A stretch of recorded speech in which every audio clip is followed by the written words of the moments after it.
who do you think is better at their prime, Roberto Baggio or Dennis Bergkamp?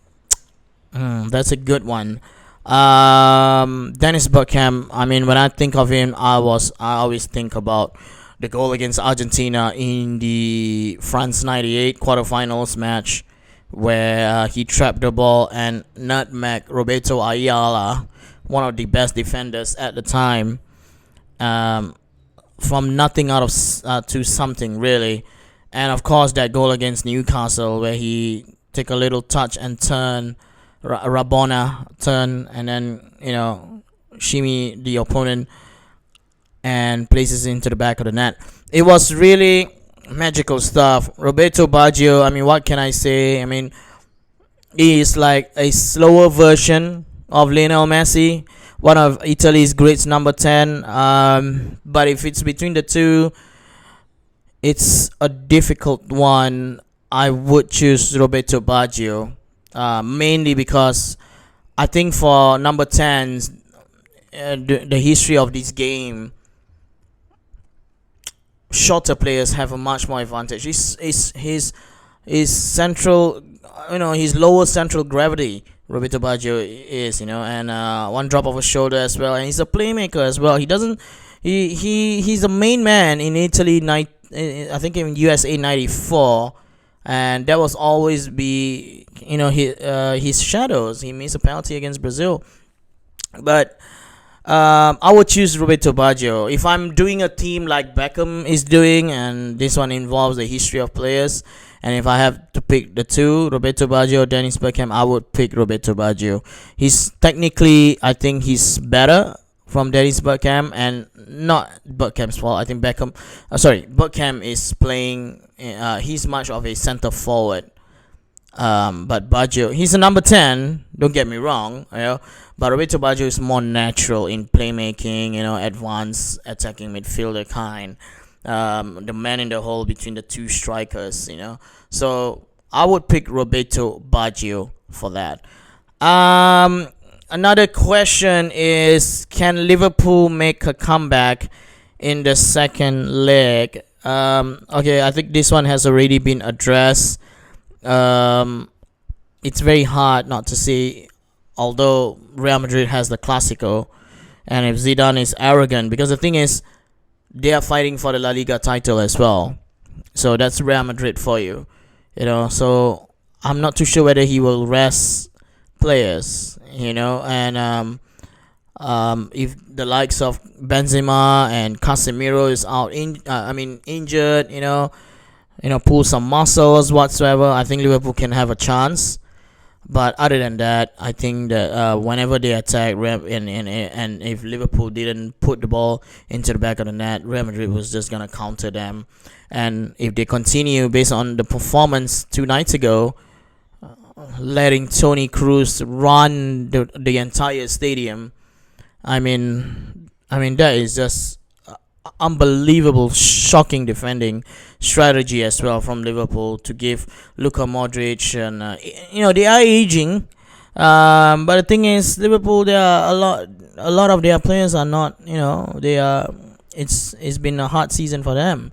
It's been a toll, really. So to answer your question, no, I don't think they will make a comeback. I'm sorry, man. The next I have for you is, if Man City don't win the Champions League, is he a one-trick pony?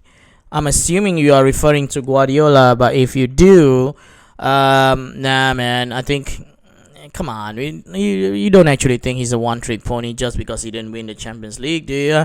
I mean, look at the teams that he got the teams playing, man. You talk about teams and dynasty. Everywhere he went, he built up players, and I don't want to hear about how he got to spend lots of millions. You got to spend lots of million in a team, but yeah, you need to build a team. I don't know whether you guys play the game or not. You can have all the big stars in the world together, but if they don't gel and they don't polish as a team, you can't play this game. And that's what happens to teams like Barcelona in the past, Chelsea, Roman Abramovich era. How many coaches have they sacked, right? So yeah, I mean their best player right now, Mason Mount, is not even, it's not even someone that they buy from. And look at PSG, man. You talk about, yeah, the great performance, this morning against Bayern, but look how they are doing in the French league. Even you don't have a team, guys will have prima donna, like Neymar, who thinks he's bigger than the league itself and stuff like that. So you can't say it's money. However, you can say, I think, I've said it before in past episodes as well. Guardiola's training drill must be different from all coaches, or else you can't have every team to play the way that he wants, and that is exciting entertainment, high pressing, tiki taka at times football.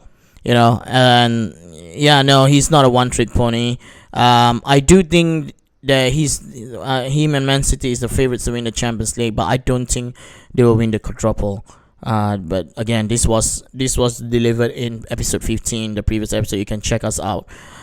Where will Sergio Aguero play next? Again, this has been established in the previous episode. I think Chelsea is the favorites to land him. As far as I'm concerned, there's got to be something that is not agreed with the Man City board, because when legend leaves the club, they don't leave the club in the same division unless their career is winding down. You look at Thierry Henry leaves Arsenal for Barcelona. You look at who else? So Cristiano Ronaldo leaves Manchester United for Real Madrid. It's only a fair share of players who leaves for a rival club, and definitely is something behind, like a contract disagreement, a bossman ruling, like Torres leaving for Chelsea. So it's always like that. So if Aguero signs for Chelsea, I think it's something that he would like to stick it to Man City and the management.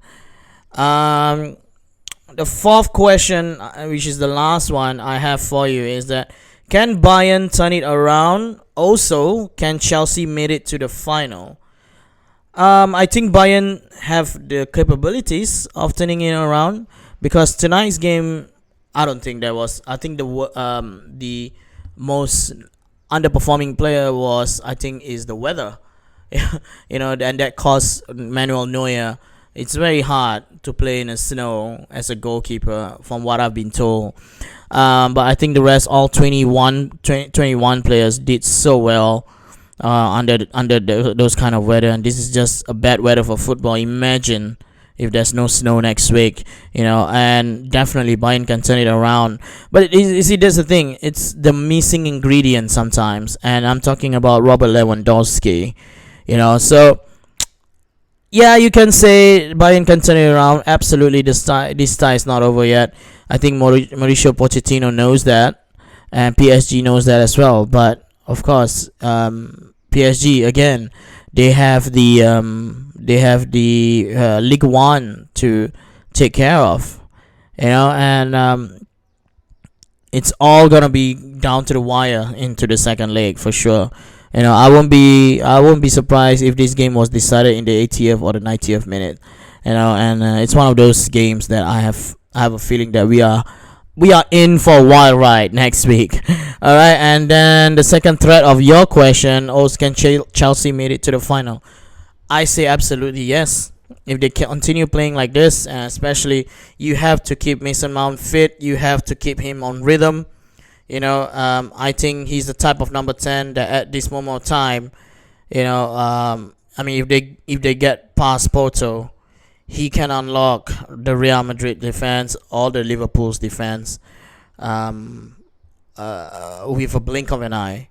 I think he's one of the most exciting players in the Premier League as well, besides Jack Grealish. In terms of breakthrough players for this season. So yeah, I think Chelsea can make it to the final, and I actually predicted Chelsea and Man City in the final before after the quarterfinal tie has been made. So yeah, to answer all your questions, yes, Chelsea can make it to the final.